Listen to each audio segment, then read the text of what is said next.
everyone. Hi, hello. Welcome to another exciting episode of Alison Rosen is your new best friend. It's me, Alison. I'm your new best friend, and I'm sitting in Pod Cabin with your husband and mine, the people's husband, Daniel Quantz. Hello. Hi. How goes it? It's going well, actually. You've been doing some painting. Oh my God. I've been trying to learn how to paint, and then I'm painting a little portrait of Owen. It's taken for fucking ever. I'm just at that point that I get to in any creative project where it's just like, this is not fun anymore. I want to finish this so I can move on to something else. You predictably always get to this point. I always But do. you also lose sight of how good it is. It's a picture from when, I think the reference photo that you're painting is from when he was 4. But that's not when you started it, right? No. Well, let's see. How old is he now? Almost 7? Almost 7. I think I started this one a couple years ago and then put it down. Yeah. Like I started it, worked on it for a few weeks, and then we went on vacation. And then when I came back, I was like, I don't know. Remember when you were painting Taylor Swift's cats? And you painted Wendy. Cat. Yeah. And now that's in the boys' room. And I look at it and I'm like, the first draft was it? Yeah. It's so good. That one is not good. It is so good. It's not. Oh, okay. What's wrong with it? It doesn't look anything like her cat. It's not. Well, whatever. It looks like a cat. Whatever. Which cat is that? Do you know the name? No. I just grabbed a picture of one of her cats. Oh, okay. But do you know the names of her cats? No. Is there like a Mittens or a Whiskers? Mr. Meowington? I'm sure she's got some clever ass names. Winston. Is there a Winston? No, that's I a don't dog know. name. Is it? Very much so.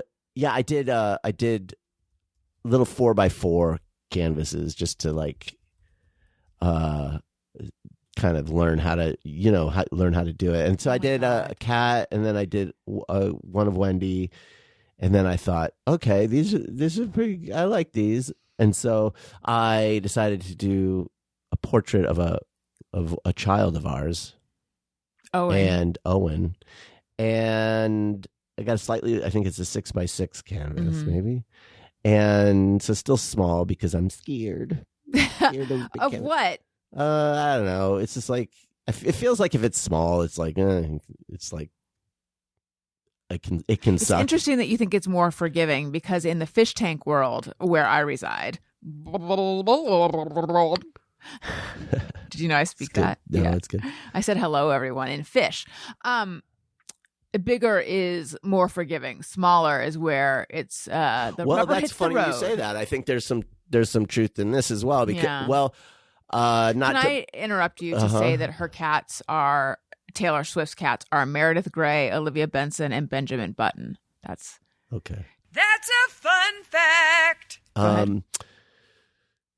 I think that I am falling into a trap. I'm learning of new painters, which is that I am getting obsessive about the details. Like after you've, like when you paint, you want to start like big to small, and that you want to like get your general shapes, and then you kind of like, and then you work big being like the more generalized detail shapes, and then you work down, and then the last thing you're doing is the like fine detail if you're going for realism or whatever. So that's kind of like if you're doing it right.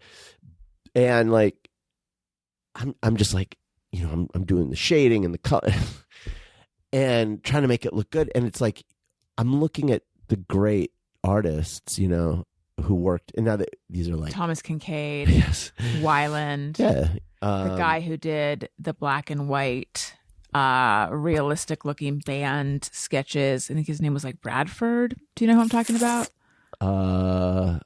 I had a Led Zeppelin one. This might be local. He had a store down on the peninsula next to a head shop that was called Things for Your Head. This is back when this wasn't legal, so they had to change it to Things for You, which makes it sound like it would sell like Isn't that every store? Yeah. Yes, that's what I'm saying. Things for You.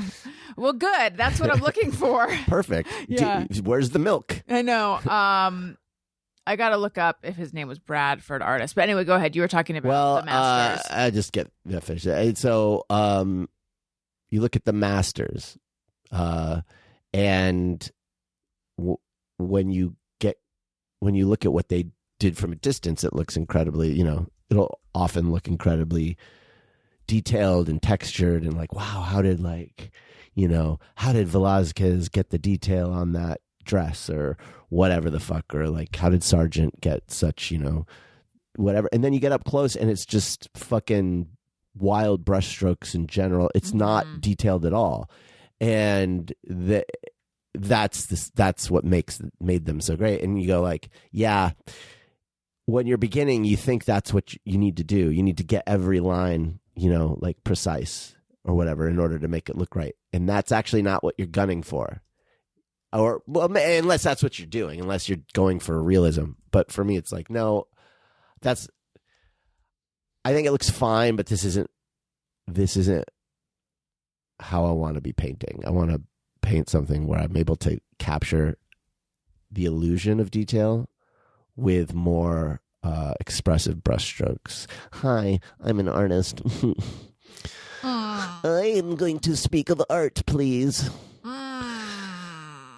Okay, so in the midst of all this, in the background of our lives, what is happening is, as we record this, it's January 31st. One child has a birthday early Feb. Yeah. One child has a birthday mid to late Feb. Now, birthdays, even though they're by definition annual, they always sneak up on me. It's always well, that's because it's so minute. Close to Christmas. God damn it. I know. Yeah. That is next, we planned is we did IVF. It's not like, oh, oops, I got knocked up. Tee-hee. It wasn't that at all. We literally made an appointment for the exact day when you would become pregnant. Yeah. So we could have had that at any time. Don't get knocked up in May or June how often or that whenever happens it was. with IVF, where parents go like, I want their birthday to be, in April or whatever. So I bet it does happen, but here's the thing. Usually, as much as you're making choices in IVF, sometimes down to whether you're going to have a girl or boy, we didn't have that choice because we didn't do genetic testing for reasons that you can hear about in those episodes where we were talking about it years ago. But you're sort of at it feels when you're doing it like you're at the mercy of the process. Yeah. If you're old. Yeah. So it was like, we have no time to waste. So we're just going to do this as soon as we can. Like, even when it came time to transfer the embryo that turned out to be Owen, I was not ready at that point. But it was just like, you should do this sooner rather than later. It did feel like we had to just do it when Remember, you said it feels like, sorry, I talked over you. You said it feels like choosing to get sick again. Getting pregnant again. And you meant for yourself. You're not even the one who's getting pregnant. I don't think I meant just for me. But anyway, try not to have February children because if you do Christmas, because you can't not do it, but you don't want to do it. So anyway, when they were little, we would go all out with the cakes. We would spend like $200 on these 3D crazy exciting cakes. We found a lady who would make these like elaborate cakes. Unfortunately, she started booking up really far in advance, and the cakes were really cool looking, but like they end up eating. The kids will eat just a little bit of the cake. We always throw out all the cake. Yeah, it was too much cake. Yeah. So anyway. Also, we're not really into throwing parties. We're bad. Thank God. It's actually one of my highs on Childish, my podcast I do with Greg Fitzsimmons, was that Elliot chose going to Universal over having a party. Yeah, he did a party a couple of years ago and, invited like fucking everybody, and it was a whole thing, and it was fun, but it is just a lot of work, Oh and my God. What? Guess how much this Super Mario Bros. Cake is going to be? $180. No. $280. $205. So here's what. So anyway, Here's what she says. Hi, Alison. Thank you for your inquiry. We'd love to. Is there an expedited charge on that? I don't know. We'd love to bake for your son's birthday on Tuesday. We can happily create a 6-inch dulce de leche or our coconut cloud flavor with this custom Mario design. However, the Mario image on top will be an edible image, and the piranha plant, the coins, the boxes, and the grass details will be in fondant. For a 6-inch custom Mario cake like this, it will bring the total to 205 and will be ready Tuesday by 4, the earliest. That would be okay. We could have Heidi pick it up. Please let us know your thoughts as we look forward to hearing from you soon. Otherwise, alternately, we can have a 6-inch standard dulce de leche cake or coconut cloud cake with just an edible image of Super Mario on top for around 90 to 110. What was his feelings about the Porto's cake? He wasn't that excited by that. Oh. Or we could get like a sheet cake from Pavilions or something like that and have them do the image. I don't know. This is one of those things where it's like, I just feel like we're hemorrhaging money right now. Christmas and then birthdays is a money hemorrhaging time. I wish that one of us knew how to make cakes. Yeah. Where's your mom? I know. Well, let's figure it out later. Okay, we can figure it out later. But my thoughts are, and then she signed it sweetly. Mm-hmm. I like. Did you know how the place where he does hip hop dance, their sign off is have a dancingly day, which is like you could have a dancing day, but you can't have a dancingly day. Guys, let's not be so willy-nilly. Let's not be so willy-nillingly with our language. Right. You can't have a dancingly day. You can do your day dancingly. Right. These people are dancers, honey. They're not English majors. I know, but So anyway, my thoughts are, I don't know that we need a piranha coins, boxes, and grass for $105. No, we could probably get that shit for cheaper. Not at a fondant though, but because they could just. Well, just show me later. With an edible image of Super Mario, like that's pretty good. Yeah. And here's the other problem: is that whatever we do for Elliot, I feel like we need to do for Owen. Well, Owen wants a party, so maybe we'll just do that. I mean, if we're getting down to brass tacks, the cost of going to Universal is the cost of a party. Yeah. So, but if we're going to do a party for Owen, we needed to... We're cutting this out, right? No one cares about this. They care. Oh, God. Every parent deals with this. All right. Anyway, we should have got on it sooner if we are going to do a party. So we will put a pin in this. Yeah. And address it later. Okay, let's go to the comments. Jared Carlson, I don't listen to my podcasts on Spotify, but I'm happy to use it for commenting. Well, great. What's your comment? Kirk says, I'm having trouble pushing the poop out. That is like a written drop because it's something that I said. That is something he said. Alison, I love the podcast. Keep up the good work, says Al Keller. Did I read that one last time? I can't remember. Well, thank you very much, guys. Update, I have been putting a little... What's wrong, honey? Are we going to update on you? Just continue. Yes, we are. I have been putting Miralax in my coffee. How's that working out for you? You know, it's better, but it's made my mornings kind of miserable because, our son has to take Miralax and stuff all the time. And what I have found, I've now experienced a few of these different things. Magnesium hydroxide, which is the ingredient in like Dulcolax or some of them. Mm-hmm. To me, or milk of magnesia, it feels gentler than Miralax, which feels more of like an instant, like, oh my God, my guts are filling with fluid. Mm-hmm. I don't know how he has an iron colon. Like he will have a capful of Miralax and zip. I will put in like I put in a sprinkle, like a heavy dose of, like if it were salt, it's like, oh, you really like salt. Like I put in a decent sprinkle of it. And I'm instantly feeling it, mm-hmm. but it doesn't, I just, what I need to do, and I don't want to, I think I need to try like Metamucil or something like that. Fiber. Yeah. You're gripping your head. Do you hate what's happening? Oh, I'm not allowed to comment on what you're doing. Well, my eyes were hurting, and then I hate this kind of Poop topic. Chat? Yeah, you hate poop? I just finish what I mean. Go ahead and finish what you're saying, but I don't. Do you want to snap off this topic? I'm not into fecal talk. Yeah, but go. Do you want me to push out a different topic? Yes, please. I'm done. Good. Duty. I'm just gonna enjoy. I'm gonna savor this awkward silence with you. All right. So, it's not my show. I feel sad about Catherine O'Hara. It is sad. And we still don't know why she died, She's right? so young. She was only 71. It just said after a brief illness. But in some of the in memoriam stuff people have been posting, there's a recent photo of her at the Emmys where she looks very gaunt. Yeah. I wonder if it was cancer. I know. I wonder that too. Moving. Yeah. So awful.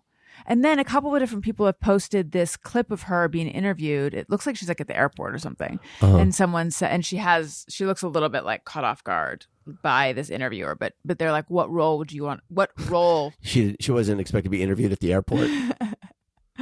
I know. Weird, right? Yeah. Can we for a minute remember when I got recognized at the airport? And it was after that flight to New York where I threw up 3 times. Oh, that's right. You had just been throwing up. And the person in front of me was like, "Oh, it smells real bad." It's like, well, yeah, no shit. I can't stop throwing up. Yeah.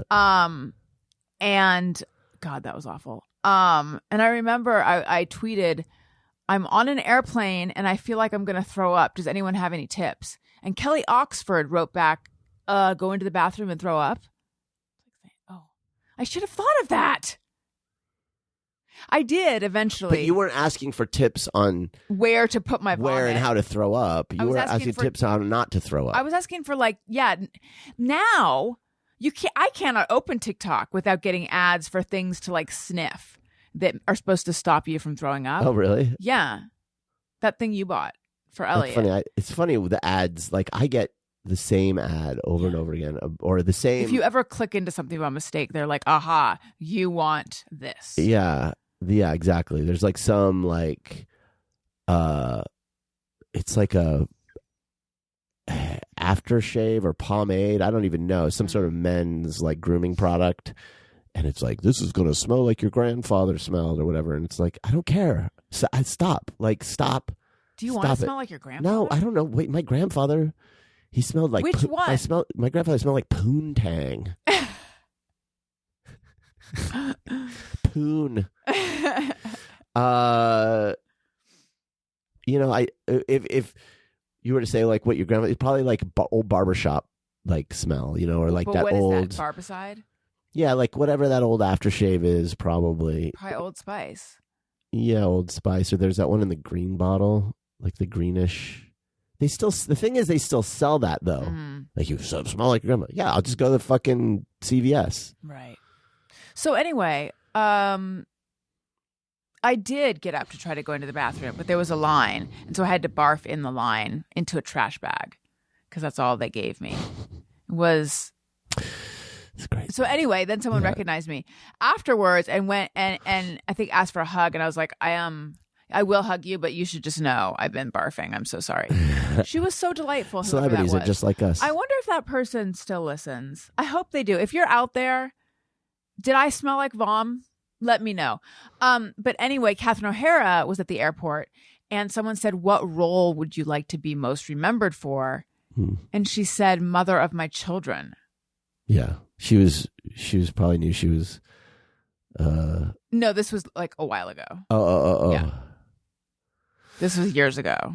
Isn't that so I was sweet? always holding out hope that they would do another season of Schitt's Creek because I feel they totally could. Later, they all, the characters find themselves back to, whatever.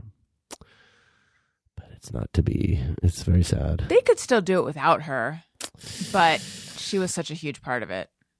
They could, but I don't know that they should. They asked if they could. They never asked if they should, or whatever that quote is. I just feel like she was a key ingredient to Yeah. that whole thing. That quote that I just said, is that from Jurassic Park? Or is that like from Oppenheimer? The person, not the movie. They asked if they could. They never stopped to ask if they should. It's something I don't know like if that's from a movie. I think that's just maybe it's Jurassic. I don't know. I'm not a fan. Of Jurassic Park or of Correct. That? Oh, wow. Oh, or the quote. I'm not. No, I'm not a fan of that quote. I know you have whole pages ripped out of Bartlett's, and you just X them out. Yeah. Remember when Bartlett's was where you had to go for quotes? Yeah, I still have it somewhere. You have a Bartlett's? I do somewhere. It's in one of our bins. Will we ever go through our bins? God willing. I just want to toss them into. I want to rent one of those big ass dumpsters you can get. Mm-hmm. The city will roll it up to your driveway, and then I want to just throw everything away. You mentioned wanting to put something on a canoe and then light the canoe on fire. My Gmail. That's right. I forgot about that. It's just like burn it and send it to Valhalla. Yeah. Is that heaven? It's where the Vikings. That's Viking heaven.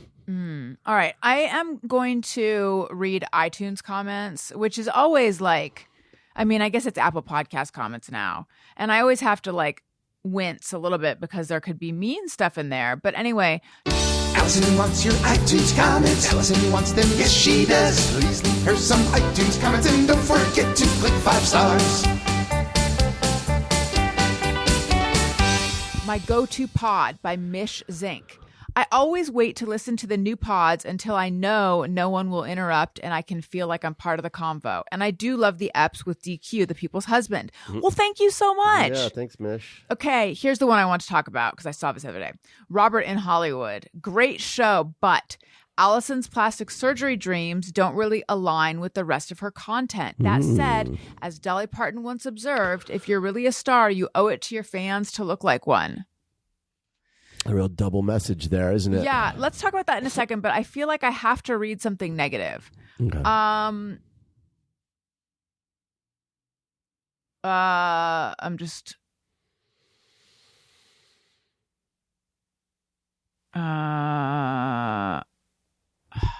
do I want to read something that's upset with me about for my politics? I mean, there's a few of those. Which politics are they upset with you about? Well, okay, Jimmy Luttrell, host has terrible ethics. Alison Rosen still supports the murder of Palestinian children. What? I support that's actually that's insane. I mean, I know it's not insane because I know that it's you know what? Just because I understand the mindset behind someone who could make that comment doesn't mean that it's not insane. That's insane. I don't support the murder of anyone. Get fucked. People who say that, it's like, take a step back just for a second. Just take a step back, deep breath, clear your mind for a second, and consider whether you think that's actually someone's position. Like, if you know somebody, right, and you know that they're not. No, but there was someone who stopped listening after the Greg Proops episode because they thought that Greg Proops and I were in favor of murdering children. Right. It's like, that's wild. So if you that's awful. If you know a person and you think like, well, that person's not a psychopath. Yeah. Obviously they love people and children and they're not.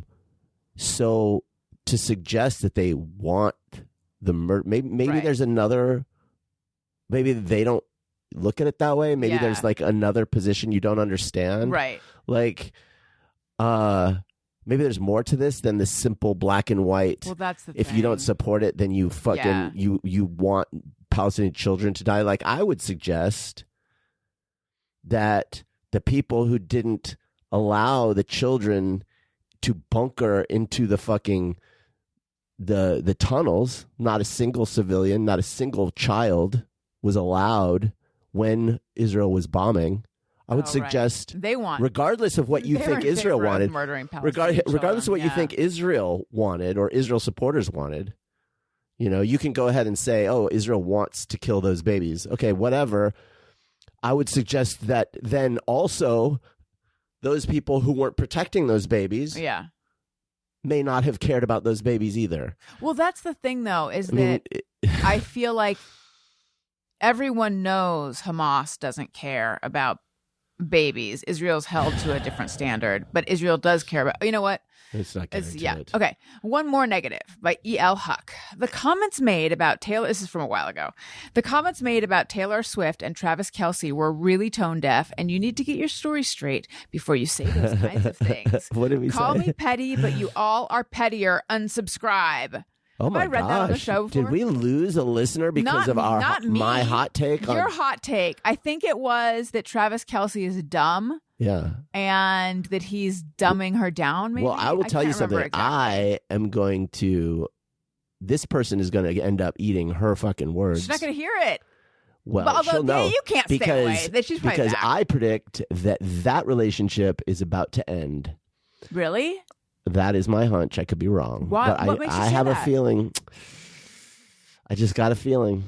I don't think that. I don't think they're a great wait, match. hang on.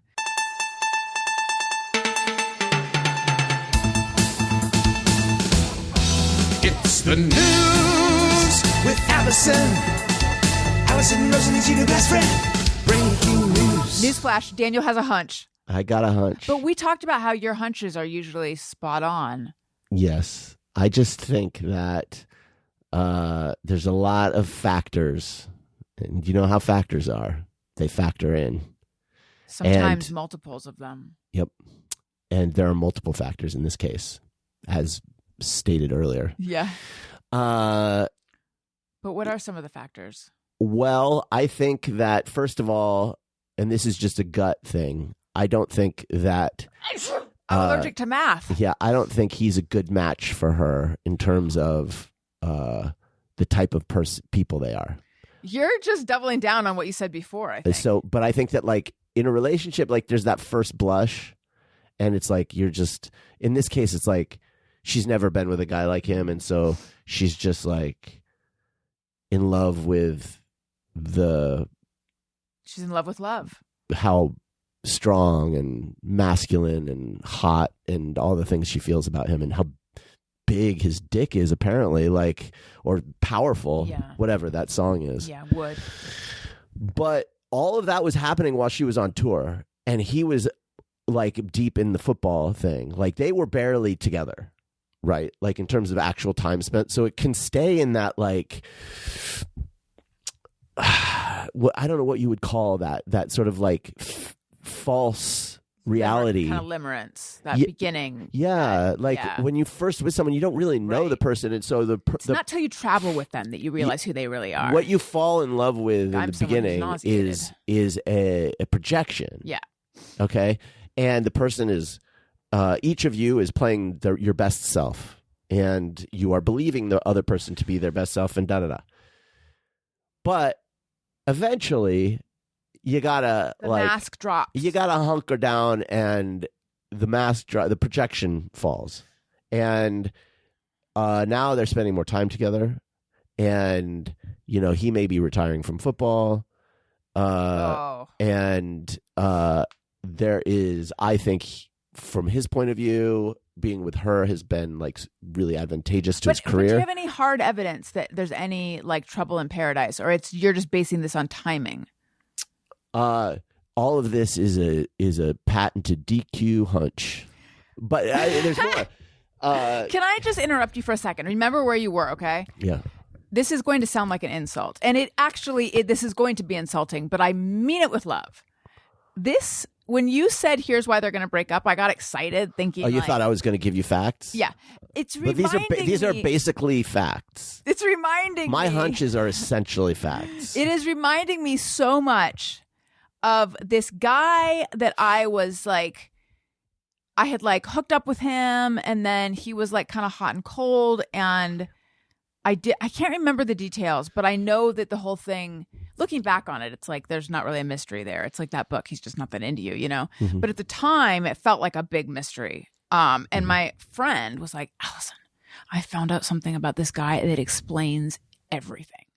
And I was like, oh my God. Like the walk from, so we lived together. Like the walk from my room to her room was like, I can't wait to find this out. It's like, like a scratch off where you know, I'm about to get the code. And she goes, his birthday is in whatever month it was, you know? And I'm like, okay. She's like, he's a Gemini. They're two-faced. There's, you know, and I was like, wow. So that is what I feel like this is. This is like, he's a Gemini of why they're going to break up. It reminds me of the scene in the original Office. I don't know. Where it's like David Brent, the boss character, the Ricky Gervais character, is laying a bunch of people off. And he's like, so he's gathered them all. He's like, okay, everybody, I've got some good news and some bad news. The bad news is you're all getting laid off. The good news is I got a promotion. And one of them goes, that's not good news and bad news. That's bad news and irrelevant news. Okay. I'm sorry. What were you saying about your hunch? Okay. Number 2, Travis Kelce. I believe that this guy wants a Hollywood career, that his goals in it before he met Taylor, and that his ambition, I'm suspect of his motivations in this relationship. She is not the type, this is to say, that he normally is after. I think he... What's the type he's normally after? More...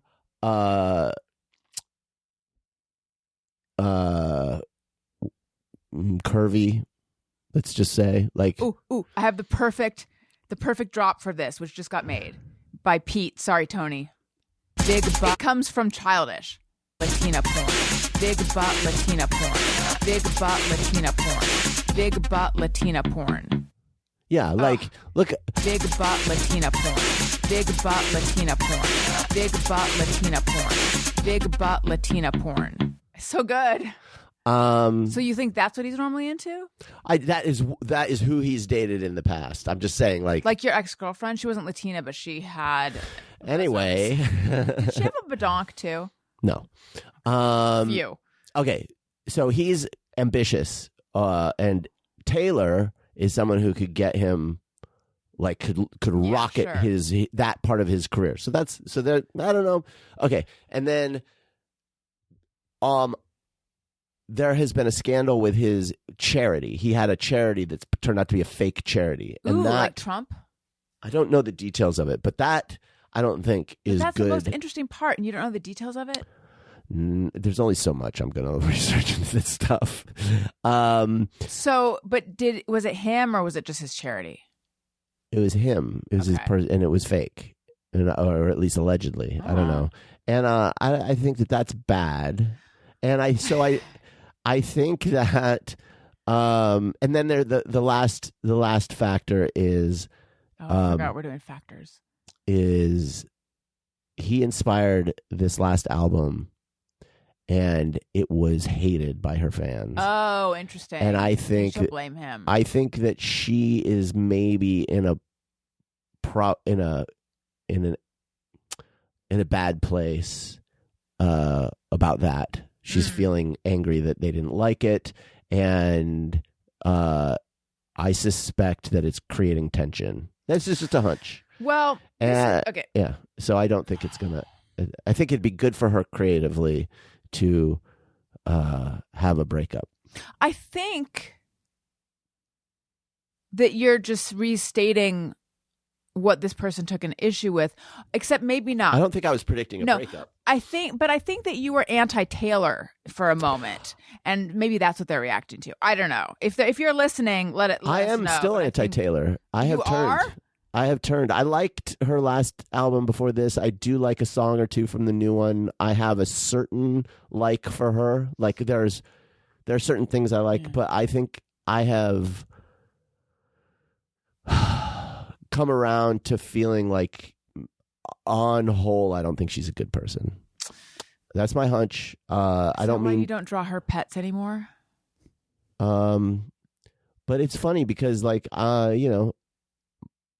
am not necessarily right about this, folks. If you love her, continue to love her. Don't take my word for it. We all know that I enjoyed that album. So let's get back to the money shot of the comments, though, which is Alison's plastic surgery dreams, which is a little exaggeration. I wouldn't say it's a dream, but don't really align with the rest of her content.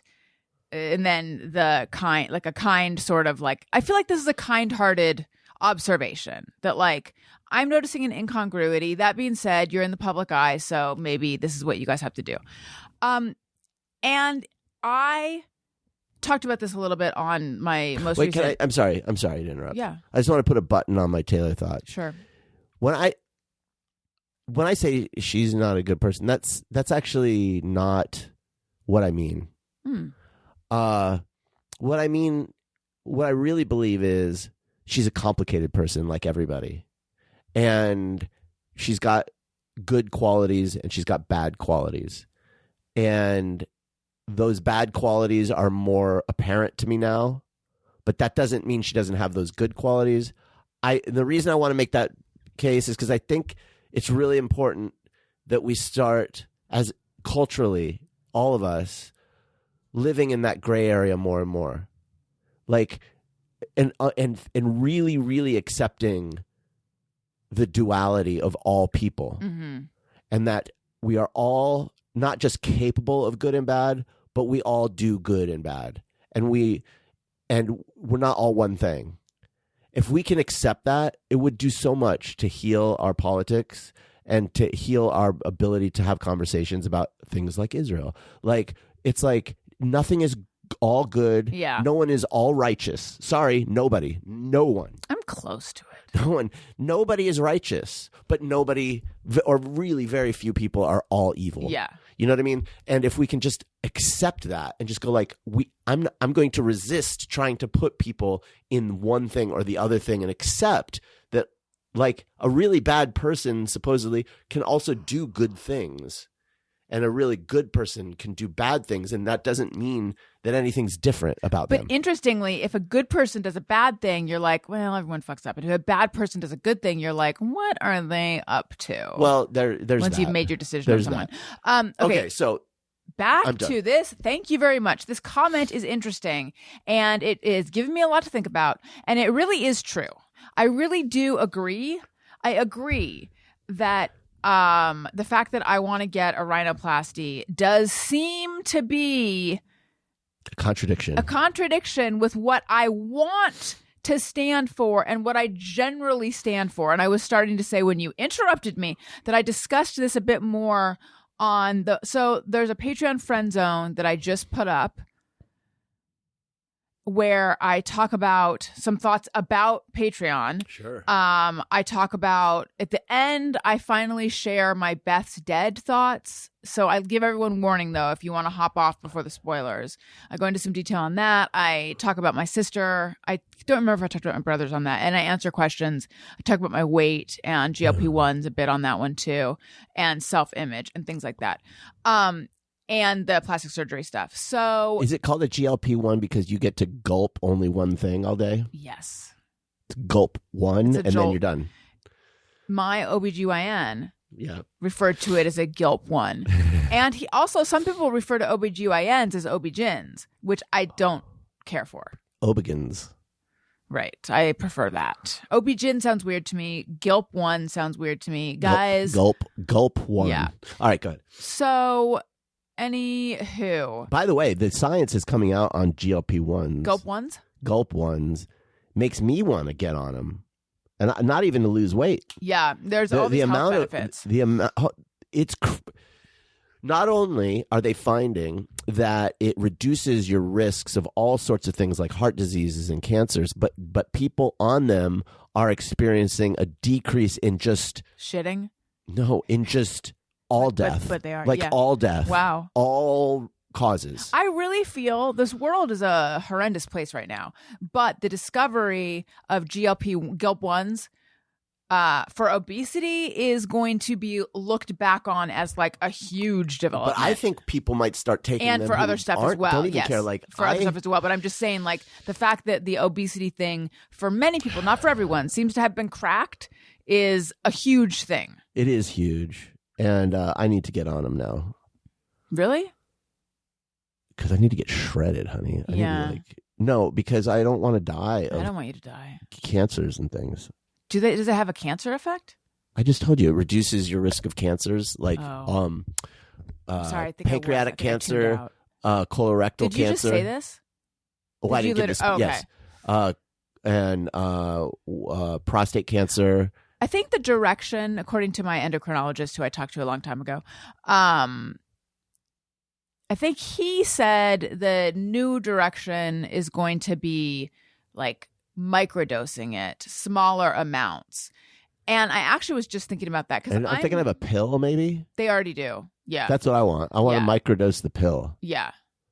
How do I get it? Get a prescription. But I don't need it. Well, you should. Have you had your triglycerides checked and all your levels of other stuff? Maybe I should spike one of my levels before I go in and just be like, this is just how it is. And then they'll be like, you need to right now get on the... Or I'll go in one of those Norbit fat suits to the doctor. Yeah. And be like... They would definitely not see through that. Yeah. Because they do a visual check. They don't weigh you. They just... No, to teledoc in a Norbit fat suit. On Zoom. Yeah. I just love the idea of you spiking one of your results. Like, how would you do that? I'll go on one of those crazy bodybuilding biohack sites, and they'll tell me how to do it. Good idea.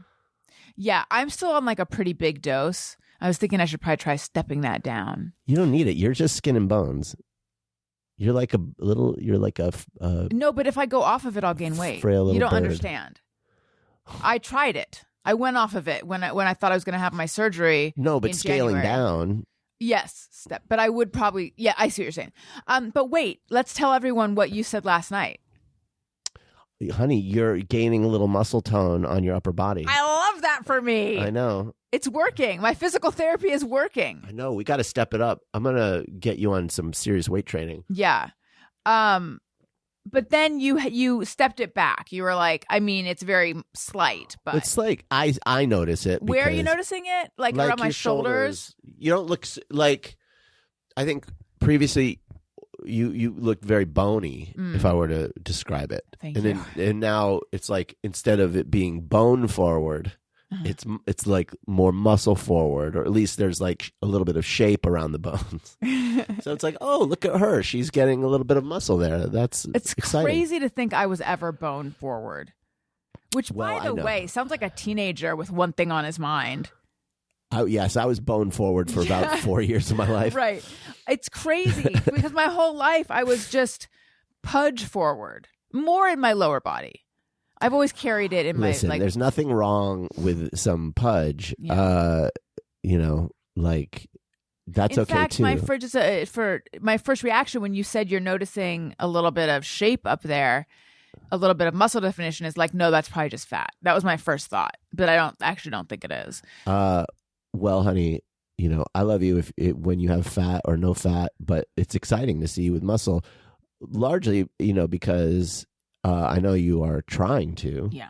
But also, I'm excited to see how you feel being able to lift things. I already am lifting some things. Like the thrill on your face when you can lift a bucket. You're being serious, right? Well, I am. Because there's so much bucket lifting. Fish. What they don't tell you when you get into fish is you better love lifting a bucket. Yeah, fish tankery. Yeah. Fish tanking. Is that what you call it? Is a lot of lifting buckets of water. Oh, my God. So much lifting. And also, it takes so long to fill up a bucket. Yeah. Listen. I am. It is... half of our living room is just buckets and fish tanks. Buckets and pumps. And... You've allowed it to get so that our entire wall is fish tanks.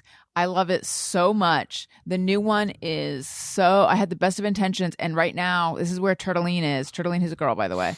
Turtleine is a girl, but Owen is like, why are you calling him her? I know Owen refuses to respect her pronouns. So now, even though we know Turtleine is a girl, at home we have to call her a boy or him. It's very confusing. Yeah. But she's in his new tank, and I was more methodical about planning how it'll look, and it's so fucking ugly right now because there's a big piece of driftwood in the tank, which is releasing tannins, which makes it look dark. It's like called black water, which is a thing that people do in their aquariums, but it looks like a filthy turtle pond right now. It's so ugly. But turtles live in filthy turtle ponds. Well, I know, but you don't want a filthy turtle pond in your living room. Right. You've given up. But anyway, I just appreciate the way you've allowed the crawl, the sprawl.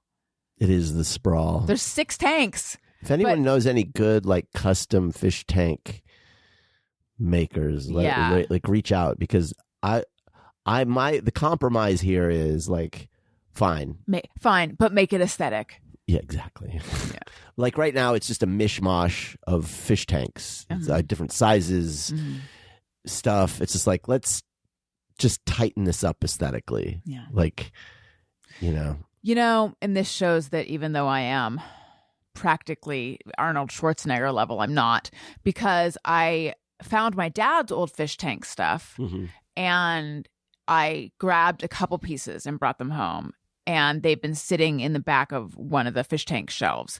And so this morning... pieces, like what pieces do you mean? It was 2 filters. Oh, I saw those. Yeah, 2 Tetra Whisper Quiet filters that I haven't given a firm look. They still work? I don't know. So today I was like, wouldn't that be nuts if I ended up using one of my dad's hang-on-the-back fish tank filters from, 40 years ago? And also, like, what if it works better than the ones nowadays? Or maybe plastic degrades. So anyway, I went to open it, and then I was like, I can't get this open because there's a sticker on it holding it closed, and then I just put it back. So that's how weak I am that I gave up instantly. Yeah, I would be concerned about chemicals leaching off of it into the water. Yeah, I just wanted to open it and look at it, and then I was like, what if there's like a dead rat inside? What if there's a note from your dad? Oh my god. A private note. Oh, what if that's where he's what if it's not even a filter? What if it's just his gross letters to my mom? or his sketches mistress. of vaginas, or as Owen says, vagina. They're like letters from his mistress. And she worked at Tiz Tropical Fish. He knew that your mom would never check the Tetra filter box. Oh my god. Now I have to open it. Yeah. But I feel like in hobbies there often is this idea that the old stuff is so much better. Like, like in music, I don't know where they are now with it, but many years ago in music recording, it's like, oh, the tube amplifiers and the tube mics, which they don't make as much anymore, are so much better. Or like in photography, this is so much better. I don't know if that's going to be the case with like filters. Right. Maybe. I gotta look it up. But yeah, I hear you. So can we go back to this plastic surgery comment, though? Oh, sure. I fully agree with you, Robert in Hollywood. It does seem off-brand for me. It seems off-brand for me so much so that I am sort of like, should I just not be public with it? Because these plastic surgeons assure you people won't even know that you had something done. They'll just think you look better, or they'll just think you look more well-rested. And one of them was like, if you're on the fence about telling people or not, my recommendation is don't. Because you're just going to get comment. And I didn't choose this plastic surgeon, by the way, though. But you're just going to get comments like, you should get a refund, or you didn't do enough. Which I feel like is like, if he... the part of the reason I didn't choose him is like, if he is so badly not wanting me to be public about it, that's weird. It's weird. I sincerely do not understand this comment. You don't? No, I don't know. I don't understand it. I don't know that I agree with it. Can you explain it to me? Yeah. He's saying that it seems off-brand for me. Getting plastic surgery seems off-brand for me. And then he's saying, then again... But what's off-brand about it? Well, I think that I stand for... authenticity, loving yourself for who you are, not being shallow and superficial, and not buckling to society's pressure. Is that why you would be getting No, but I think that it also, my own feelings about aesthetic treatments have shifted as I've gotten older and as my parents have gotten listen, better. If we're going to be totally authentic, why do you wear makeup? That's inauthentic. Right. Why do you get your hair done? That's inauthentic. I know. So I have thought these things before, and I remember saying that to my dad. 'Cause my parents were very opposed to plastic surgery, and it's no coincidence that I'm finally doing it now that they up and died. But I was like, but I straightened my hair and I bleached my teeth and I got braces. Yeah, and you're fake as fuck. And he's like, but it's not surgery. But so what? What's the fucking like? Well, but he was someone who was so he had issues with surgery. But I'm just saying, take your dad out of the equation here. I'm just saying and look, with respect to the commenter, I understand. I'm not trying to be a dick to the commenter, but I do think you sincerely don't understand. No, I don't. Well, I don't agree. You don't. I think you don't agree. You understand. Well, no, I didn't understand. But then you said that. Now I understand, and now I'm just disagreeing. But I used to have opinions about plastic surgery and Botox. I remember talking to Maria Menounos many years ago, and I was like, "Have you ever had?" I must have been curious. I was like, "Have you ever had Botox?" And she's like, "Yeah." Because to me, Botox was like a thing that only certain kind of people did. That's the thing that I think is like, that's the part I don't relate to. And you also have a mom who is very in favor of trying. Yes, but it's not because of her that I have these feelings. I just don't think that there's anything wrong or inauthentic or anything about a person who decides that they're going to change the way they look.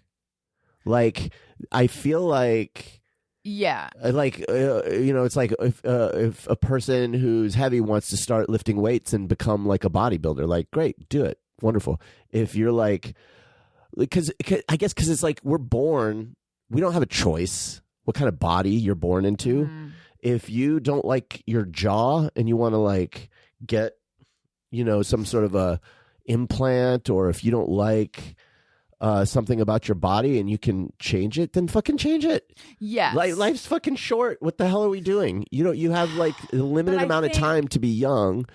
Look as good as you want to look. Now, I don't, obviously there are issues with body dysmorphia and those kinds of things. I'm not saying like, under all circumstances, do whatever the fuck. And certainly like there's those look smaxers that can get a little extreme. Oh my God. A little. Right? And I'm not saying that because you can do it, that someone who doesn't do it should be made to feel bad about themselves. I'm just saying, if you can take something off of if you can make yourself feel better about yourself. Right. And you go, well, you should feel good about yourself. And, oh yeah.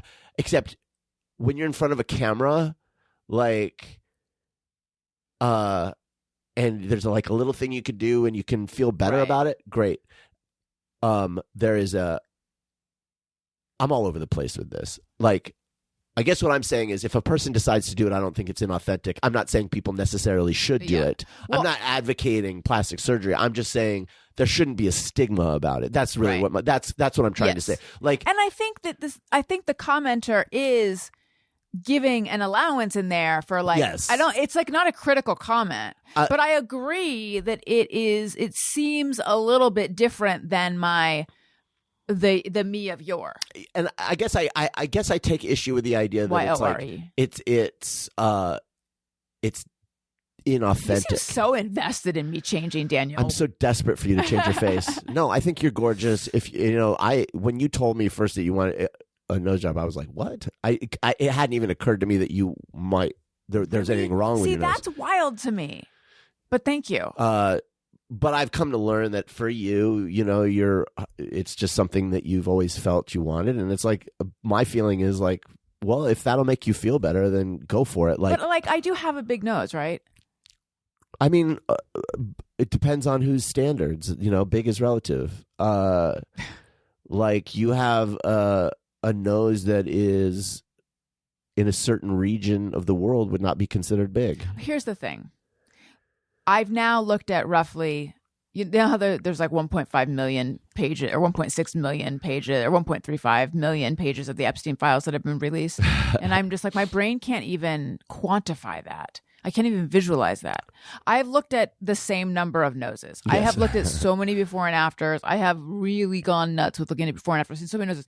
And there are plenty of noses I see where I'm like, there was nothing wrong with that first one.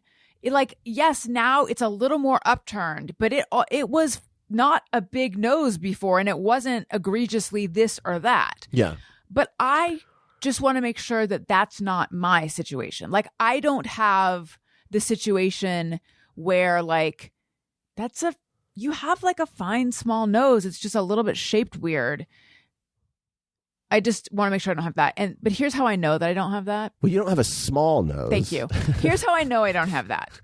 Because I know I don't have that because with one of the doctors that I had a consultation with, the woman told me the price on the phone. I'll tell you because I'm not going with him. She told me it starts at $25,000. And I said, okay, and like in what circumstances would it be more than that? And she said, oh, just like if it's been like, if you had like a sports injury or something where it's just so complex what he has to do. And then then I had my consultation with him. And then afterwards I sat down with her. She's on my fucking shit list. And I may or may not go into this. I'm so irritated with her right now, even though I didn't choose her. I'm not going with them. Is this the one you were talking about? Yes. Okay. So then she's like, okay, so it would be $29,000. And I what's the extra? And I said, oh, I thought it was going to be 25. She's like, I guess based on what he has to do. So even though I don't have a sports injury, the situation is going to require another hour of work. Yeah, it would, because this doctor, it would be 2 hours, which by the way is so fucking short compared to what most doctors do. Most of his surgeries are 90 minutes, but for me, no. Most of his surgeries are 60, but for me it would be 90 or 90, like 120. I don't know. Anyway, so I know that mine is requiring it's a heavier lift. I forget what I was saying. I don't know. I am a transparent person, so I'm being transparent about this. I think that the reason some people might feel betrayed or that I am a sellout for doing something like this is that, or rather, what I worry about is that someone out there who has some aspect of them, that maybe doesn't fit into society's notion of what that aspect of them should be is like, I represent for them someone who has chosen to embrace myself. And then here I am changing this. And it's like, oh, but I never, regarding my nose, I never was a person who was like, you know what? I love my nose. Like, I've never loved my nose. There's other parts of me that I love that maybe aren't. Actually, I'm really down on myself lately, but this is a tough issue. Yeah. I mean, I get it. Like, I guess I just come down on, I will never judge a person for getting plastic surgery or doing any kind of like thing to make them feel like they feel better.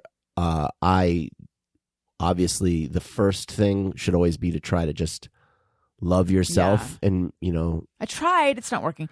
Look, here's the thing. I feel like society says don't talk about shit on mic, and society says don't reveal the darkness inside. Society says pretend to be a certain way, and all of that, I'm like, no, fuck you, this is who I am and this is what I believe. But regarding my nose, I'm like, ooh, if I could have a nose that I think I like better, I would like that. I'll be vulnerable for a second. Yeah. So when I was like growing up, a teenager boy going through puberty, my nipples were like a little bit they weren't tight against my chest. Mm. There was like a little bit of man boob. Yeah, but they weren't like hanging. It wasn't like fat. I wasn't overweight. I was skinny. It was like there was just like fatty tissue under, so they were like puffy. There's a word for it. Yeah, and oh my God, did that make me feel into, like, I would not play Shirts of Skins. Like, I never want to take my shirt off. I was like, oh my God, I look like a girl. I've got boobs. And, you could say, well, it's, that's a very common thing, like so a lot of boys have it. Oh, really? Tell that to a fucking teenager surrounded by teenage boys and teenage girls. Like they don't understand you. Did anyone make fun of you? No. Well, you hit it. I hit it pretty well. And I don't know that anyone ever actually did, but I felt like so fucking insecure about it. But I just like pushed through it, and then sometimes it would like be, it would go away and it would come back. It was weird. And then to have to do a time of the month. Yes. And then when I got into my 20s, I just started going to the gym, and when I started to get some muscle, it kind of went away. Like it's still like whatever tissue made it there is there, but it's just like my chest became bigger with muscle, and that stretched it out or something. And I just and you could take your shirt off. And then as I got into my 30s, I didn't work out as much, and I gained weight, and it came back. And then maybe a few years ago, I was like looking at how old I was, and I was like, I'm not ready to be old yet. And so I started lifting weights again, and now it's gone again. And I'm telling the story because it's like I could have gotten surgery for that. I decided to deal with it partly. It's a part of the reason why I was weightlifting, and not the only reason, not the main reason. But I feel so much better about myself. Okay. Now I could have been like, oh, you can, learn to love yourself. Right. Do you know how fucking hard that is?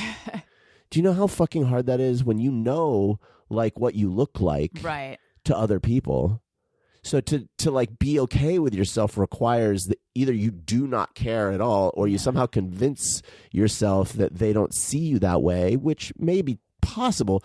But it's so much easier just to change it and then take it off of the list. And like, if I had lifted weights as a teenager and dealt with it, I would have.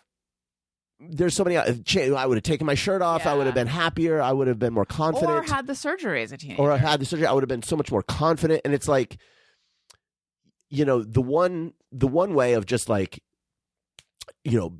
accepting yourself, and that's great. And that if you can do it. Obviously, you should feel good about yourself. But like, if it's an easy fix, and it's just like one less thing you have to worry about, and it will it'll change your life in a positive way. Like, I'm not going to judge that. Is what I'm saying. Like, because like I feel so much more confident with a bunch of muscle on my body.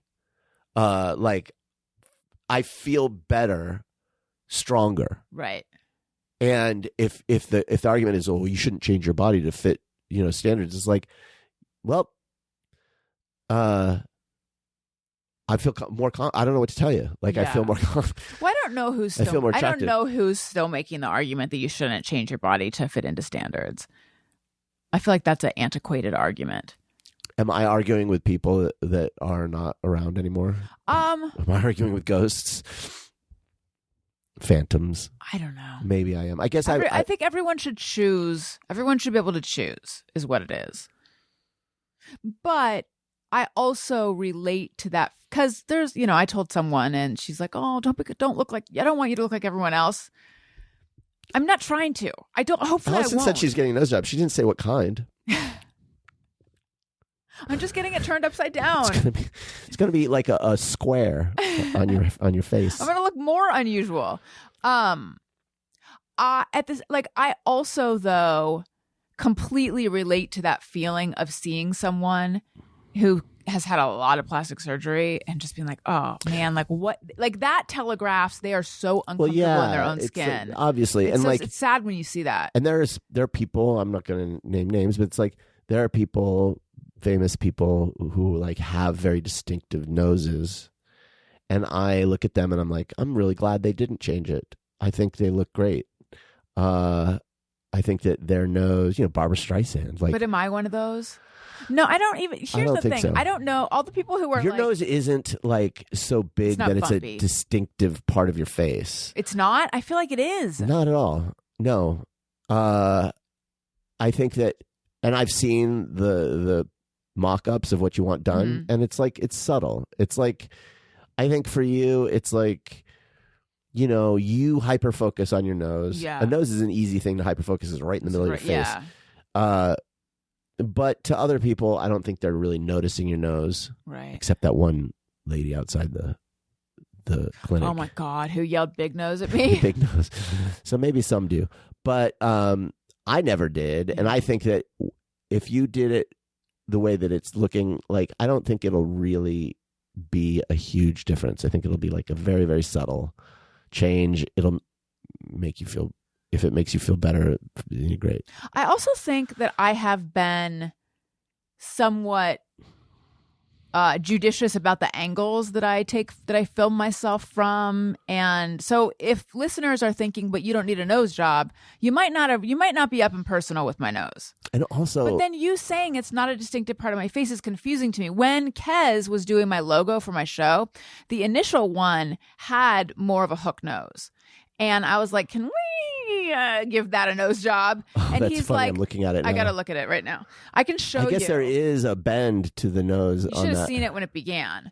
Yeah, it was sharper at the beginning. And he's like, well, we don't. And I said, can we adjust that nose a little bit? And he's like, well, we still want it to look like you.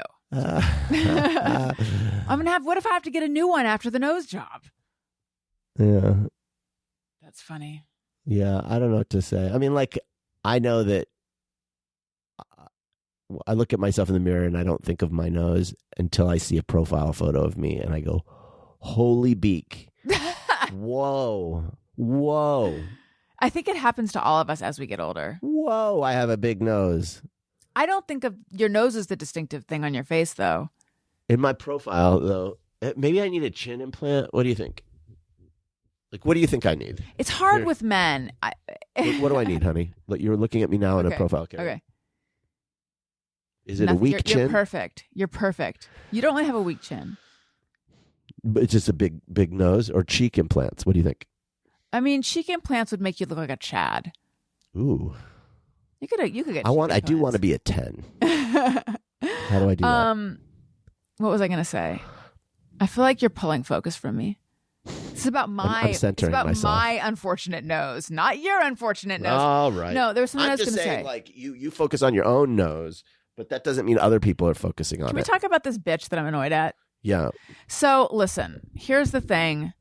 The following is going to be unrelatable, and it's going to make people go, God, there's bigger problems in the world, Alison. So I just want to acknowledge. I don't know. I've heard what this is, and I don't know if there are. I just want to acknowledge that I recognize this doesn't matter.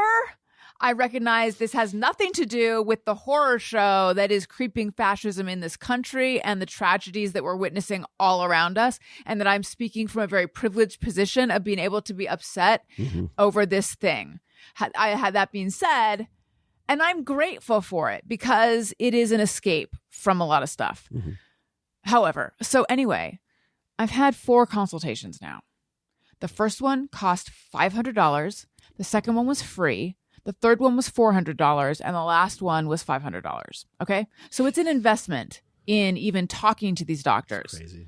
And what they say is if you decide to book, then it goes towards the cost of the procedure. So the first doctor on the phone, I said, because he does like Botox and med spa stuff at the clinic. And I said, if I decide not to go forward with the procedure, can it be applied to Botox? And she said yes. Now, because of what followed, I'm like beginning to question my own memory of it. Like, is there any way that she didn't say yes? But I know that with the second one, I didn't ask that question because it was free. With the third one, he took like 2 hours. Well, I didn't have a phone call ahead of time. It was all like through text that I set it up. So I didn't ask that. And then also like he spent like 2 hours with me. Mm-hmm. So I was like, I definitely got my money's worth on that. And then the fourth one, I know that I asked and she said, yes, but he doesn't really do fillers. So it depends what kind of injectables you're looking for. And I was like, oh, Botox. And she said, yes. And I feel like if the first one had said no, I don't think I would have asked the last. I wouldn't, I would have it in my head. I wouldn't have it in my head that this is an option. So I had another consultation, like a follow-up consultation with this same first doctor who I was really going back and forth on because there's reasons that I like him, but then reasons that I pause. And it was for February 6th. So I was like, oh, I need to cancel that. So I texted her and I said, I need to cancel this consultation with him. I've decided not to move forward, but if possible, here, I'm going to pull out the text. If possible, I would like to apply the consultation fee to Botox. Let me find the thing. Okay.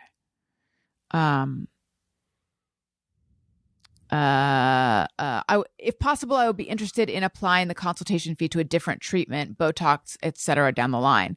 Hi, Alison. No worries. The $500 is non-transferable and non-refundable. We wish you the best. And I said, oh, I could have sworn someone told me it could be applied to Botox if I didn't move forward with surgery, since it's applied to a procedure. You should have said, you told me that. I know. Well, I was like taken. And I was like trying to figure out, was it her? And then I realized it was her. And then I said, this was when I had my pre-consultation phone call. Because I was like, that was with her. And she said the $500 nose consultation fee is only applied towards surgery if you were to proceed. Thank you for understanding. So I was like feeling really irritated because she's not acknowledging that someone told this to me. Right, you didn't like make if it she up. just said like, I'm sorry, our policy has changed, like, oops, I misspoke or whatever. This is the same one who gave me the wrong price. So then I said, hi, I just found my confirmation email, which says the fee is non-refundable, but can be applied toward a future procedure. And I was told on the phone it could be applied to Botox. Can you advise? And here's their email. As a friendly reminder, the consultation fee is non-refundable and can be used toward a future procedure should you qualify. It doesn't say anything specific about. And it also didn't say, should you qualify in the first case. Well, the email did. Okay. This is the email. Yeah. Because no, but in the first time they communicated, they were like, well, it's subject to us like agreeing to do it. I think that's because he doesn't agree to, like, apparently he prides himself on like being selective with who his patients are. Like, oh, I don't accept your nose into my practice. And then afterwards I got the like, congratulations, we're excited to help you with your transformation. So anyway, it doesn't say can be used toward a future surgical procedure. So yeah, like a procedure could be. Yeah, it's open-ended.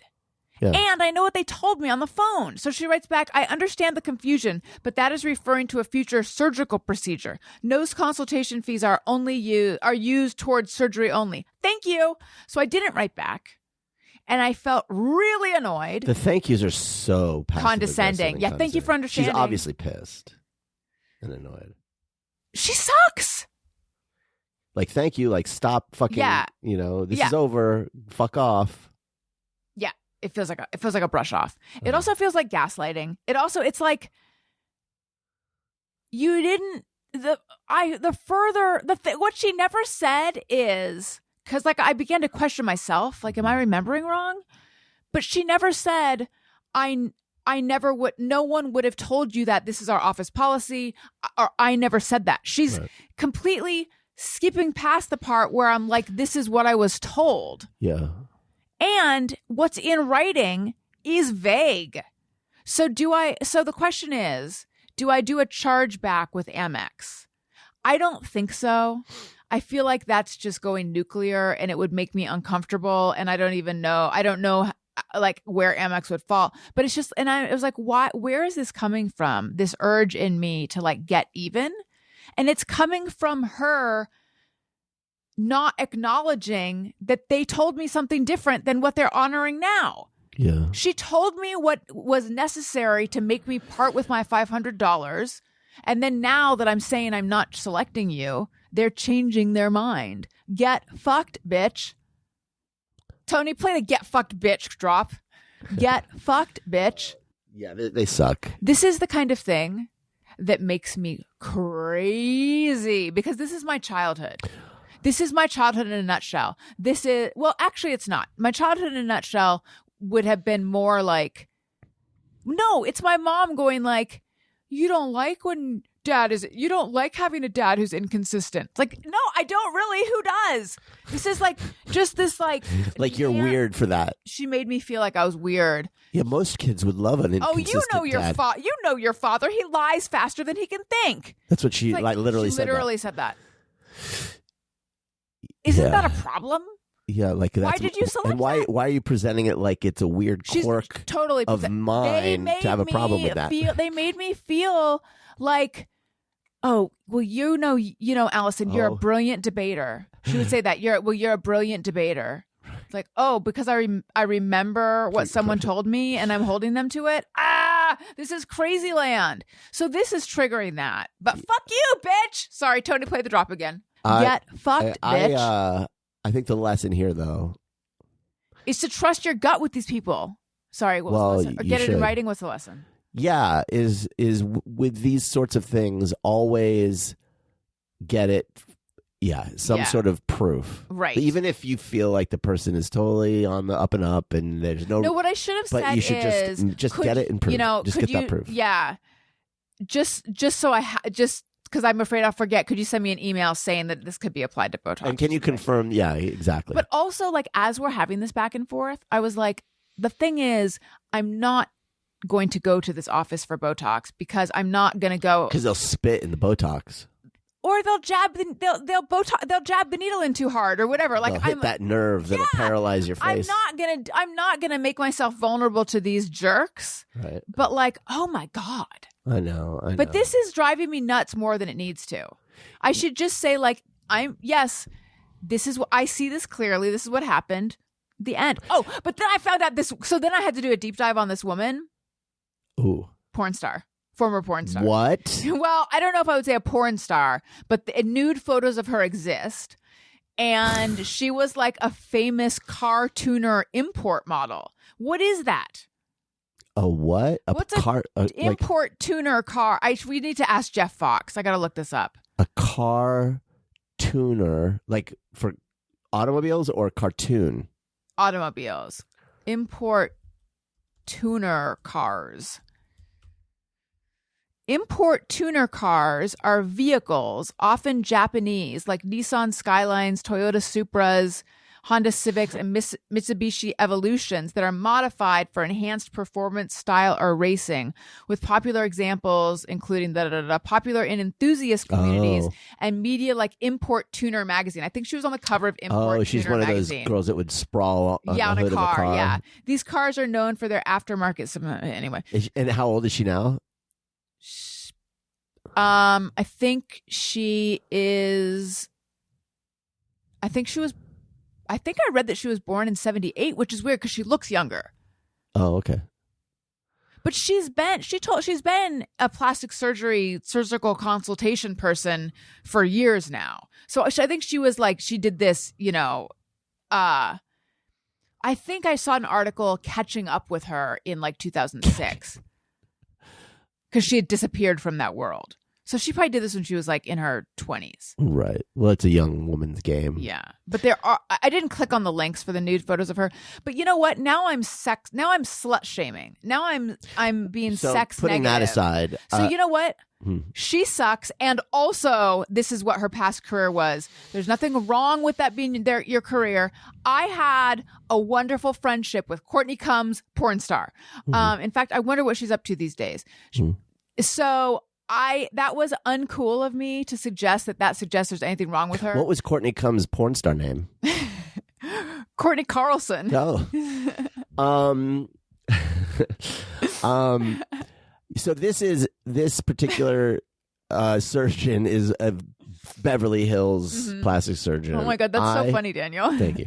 I had gone to a Beverly Hills eye doctor when I got my LASIK, and I had it. Their office was similar to the way you described this office, and I would just say, like, I had to get my, I had to get it redone. You know, they did the thing, and then they had to go back and redo it. And they did the damn thing, and they were not. They did it, and of course they were like. The doctor himself was like cool, but like the office, there was a bit of a like. They're snooty. Yeah, it's very snooty. And my lesson after that was like, if I were to do this again, I would not do a Beverly Hills. Like, there's this feeling like, well, you know, this particular guy, he had done LASIK for all the Lakers. Like, he had done it for like there are all these pictures, I think Kobe in them, and it's like, well, if he's doing it for them, he's got to be the best, right?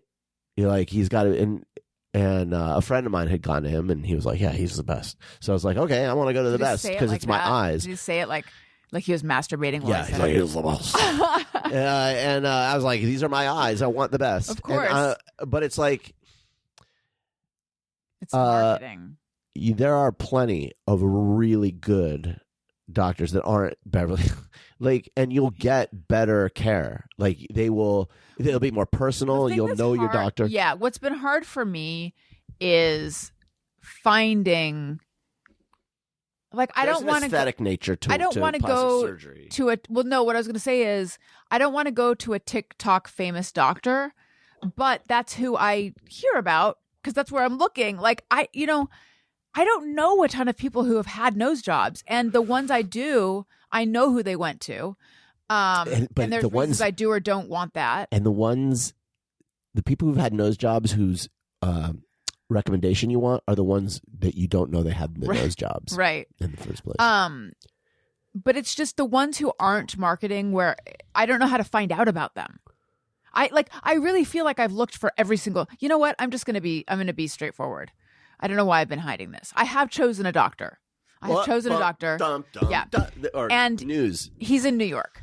And I'll go into more detail when I feel ready. But he's in New York, which is wild considering I'm in Beverly Hills. You would think I'm not in Beverly Hills, but it's like, how can I not find a good doctor in Beverly Hills? That's crazy. And yet I just feel I like his results better, and I just feel he's the only one that I consulted with where I felt excited and at peace afterwards. The first guy that I talked to, which is where this fucking bitch works, the consultation, I walked away. I said to you afterwards, I feel confused. I was hoping to feel like excited and at peace. And instead I felt confused because... And you absolutely need to listen to that feeling. Because it was really like the consultation was him selling me on him. Like, here's what I do. It's basically, he's like, look, I offer one thing, and some people want that. People with good taste want that, and people with bad taste don't want it. And you're a person with good taste, right? So here's why you want it. And like that, it was, and I asked a question, and he said, that's the wrong question to ask. The question to ask is, do you like my results? Which is in a global sense true, but in a minute sense. But also you have that question. But also like that's not how my brain operates. I'm too smart for that or too curious for that. So like I would have preferred, and also I don't take well to people telling me my questions aren't good. Yeah. My questions are how I make my living. Yeah. So I don't know. So anyway, yeah, it's nuts that I'm going to New York. You wanted like a Brooklyn artisanal nose. Yeah. You know? Right. Handcrafted. Yes. It is interesting though, because I asked you, who has a much better eye than I do and is more artistic. And very much did not want you to be going to New York to get a nose job. Right. So I said to you, so the New York guy. He's better though. That he was like, you know, because I said to him at the beginning, I said, of the consultation, which was virtual, I said, to be honest, part of me hopes this is not a good fit because it'd be so much easier for me to just do this locally. And he's like, if you want a recommendation in LA, I can give you one. Like, I have a very good friend who's a very good surgeon out there. I'm happy to help you, but you should talk to him. So I got off the phone with this guy who I liked and immediately made an appointment to talk to the guy that he recommended, who I'm very well aware of, but I had crossed off my list because his noses look very done to me. So I made an appointment, but then and it's $500, but then I was doubting it because I don't love his results. They all look very nose jobby to me. And then I was like, if I go to him and I ask for something more natural, but I end up with a nose that looks like what's on his website, the only person I have to blame is myself. We had this experience when we were landscaping our yard. A landscaper was recommended to us. The stuff on his website was very modern looking, which is not what we wanted. He told us he could do what we wanted. We had a whole meeting with this guy where we walked around and we told him specifically we don't want that stuff. We told him specifically what we wanted, and he said he could do it. And then he finally... it took so long, but he finally sent us the landscaping plans and designs. Yeah. And it was exactly what was on his website. It was he just did cookie cutter. Yeah, modern, it looks good if you want that style. If you're doing a flipper house. Yeah, it's very modern. It was like modern aesthetic. Yeah. But so anyway, after that to me was this important life lesson, which is if someone has a particular style that they're known for on their website, that's what you're going to get. Don't go to them asking for something different. Maybe they can do it. Or don't be surprised when that's what you get. Yeah. Look at what if someone's proposal has actually, you know what? Josh Holtzclaw has a very distinctive style. Yes. And the first thing he had done for my website was in that style. And which I look back on that now and I'm like, those were so good. I should do something with those. I should consider. He's talented. The best. But I said, this is not exactly what I want for my website. I'm looking for something more, and I described it. And then he did exactly what I wanted. There are artists like that, but they are rare and they're extremely talented. And now they work for Pixar, which is where he works. But yeah, in general, what's on someone's example of their work is what their work looks like. And I have found that so often when I feel like I'm being clear about what I'm describing, the person, it's not clear. Right. People tune out or they selectively hear, and it's like the landscaping guy. Yeah. I was so specific, and he didn't. I just felt like there's no way. Yeah. There's no way he's going to give us a modern, and he did. Yeah. It was nuts. It was like, but wow, also dude. we're the dumb ones for thinking that we weren't going to get the only thing he seems to do. Yeah. Anyway, I was debating canceling this consultation with the LA guy, and I said, Daniel, can you look at these noses?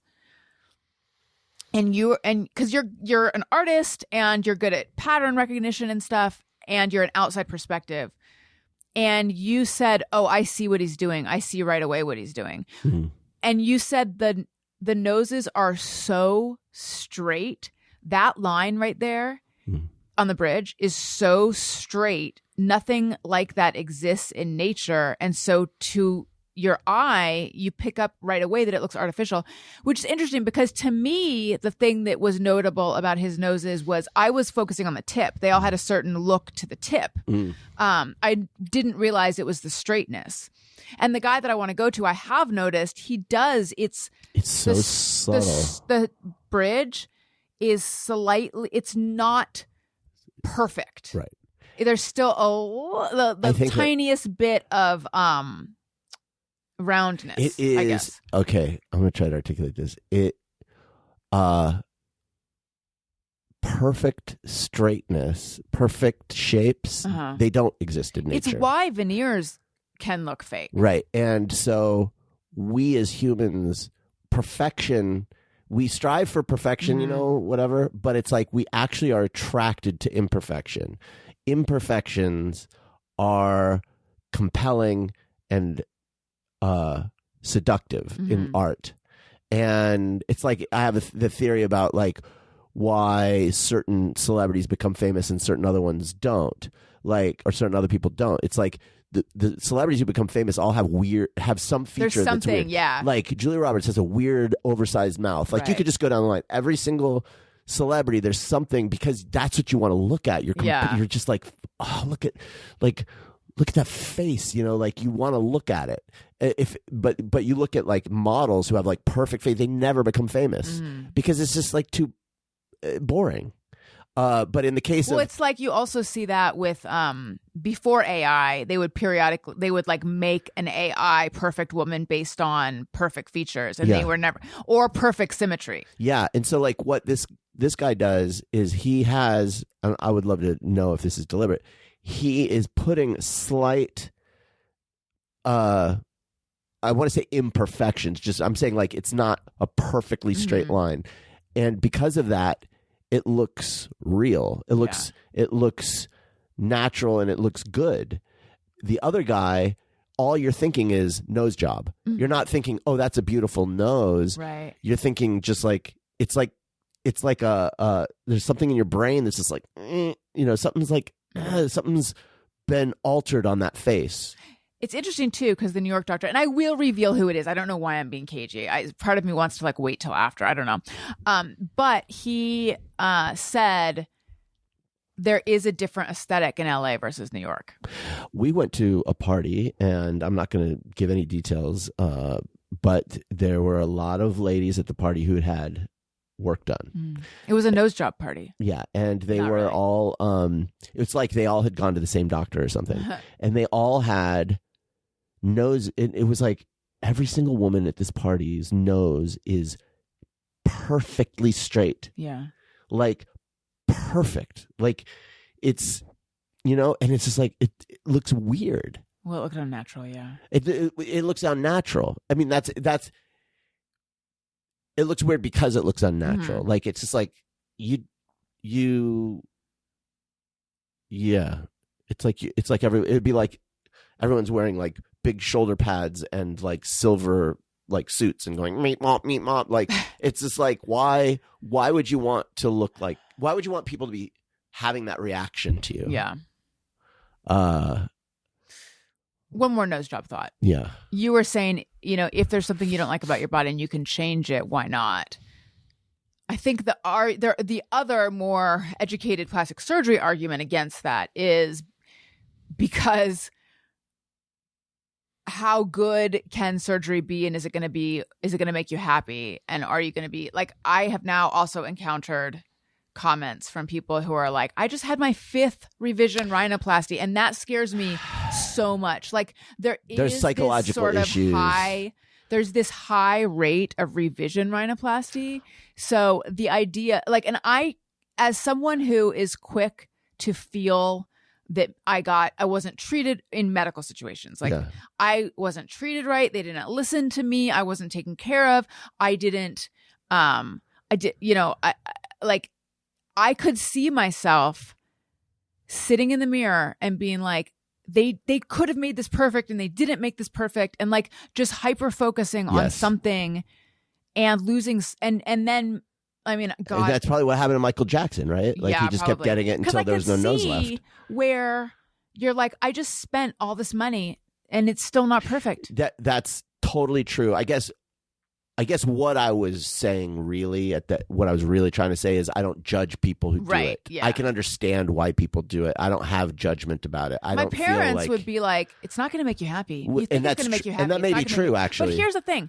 I'm not doing it to have happiness. I'm doing it to have a different nose. Yeah. I think I'm realistic about what I want. And yeah, just because a person wants plastic doesn't mean they should get it and blah, blah, blah. It's complicated. But I'm just saying I don't judge. My God, you guys, thank you for listening. If you're still listening, this was long, and it was much more about plastic surgery than I thought it was going to be, but I feel like it's also about a lot of other stuff as well. there was things I wanted to get to. I didn't play the, you know what? We have voicemails for next time. I'd like to remind everyone, patreon.com/Alison Rosen. Patreon. And Substack, AlisonRosen.substack.com. And follow me on TikTok because I have TikTok a little more frequently. I'm the Alison Rosen over there. Daniel, anything? Nope. Thank you for listening. I love you. You matter. Goodbye. Hey, do you know about the Alison Rosen Show?